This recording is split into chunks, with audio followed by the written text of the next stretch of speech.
Hello friends on YouTube. It's just after Christmas. I still have all my decorations up and I'm making some immune boosting teas today. I'm a huge fan of natural medicine. You see my Berkey filter back there? That Berkey is like the best water filter. It's so good. Takes out all the yucky stuff. And I want to show you the teas that I'm making. Before I show you what I'm making, I'm going to show you what I put them in. I got these adorable little milk jars on Amazon, and the link will be in the comments to these. And then I just strain my teas and I put them in here.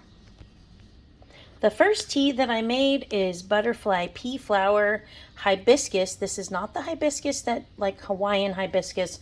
I live in Southern California in Orange County and I have hibiscus in my yard, but that's not the one that they make the tea out of actually. So I bought hibiscus and I cut the little container up to make a cute sign. And oolong tea, which is like fermented green tea. And then I've got gunpowder green. These are all organic. And this is what it looks like when I put it in the glass container. It'll be blue from the butterfly pea flowers. And then once you put lemon in, it actually turns bright like magenta, like fuchsia. It's pretty neat. My second one is my big immune booster. I absolutely love this. These are, yes, they're pine needles.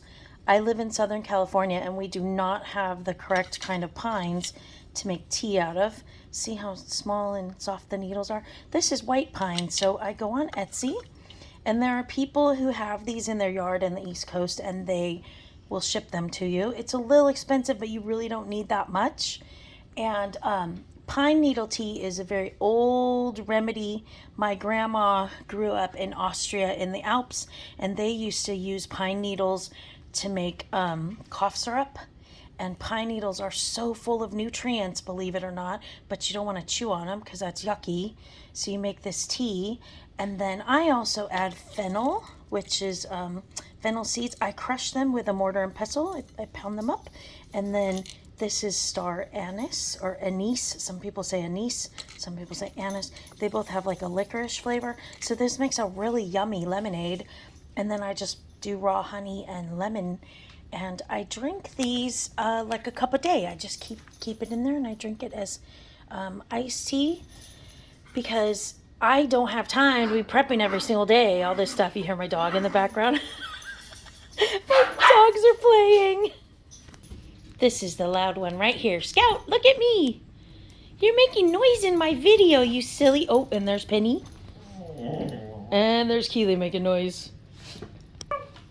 They really would like to be in the video. So my dogs are not going to be quiet. They'll be in the background. So this is my fennel pine. There's the scraps actually. And I'm going to be straining all this into my little jars. And I'll do this like once a week during winter. My silly. I hope this is helpful. I like to share these kind of tips and things. My grandmother used to teach me lots of natural healing. She grew up, like I said, in the Alps in Austria, and she would make all these little teas and things. I grew up with this stuff, you know, bone broth. Oh, I have bone broth cooking too. I'll show you from my turkey for Christmas. There's my bone broth. I'm cooling it down so I freeze that in small portions too. Bone broth used to be just called broth. It was just called broth because that's how you made broth, and I grew up with it. My grandmother made it, and then now it's like trendy, and they have powdered bone broth, but really just take your bones, throw them in with some vinegar and water, and let them cook in the crock pot. I cook them like 24 to 48 hours. Do this stuff for your health. It's anti-aging.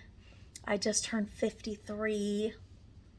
But I don't feel 53, and I've been through some stuff with my health, but I'm doing good because of all of these kind of things in nature that God gave us. All right, signing off.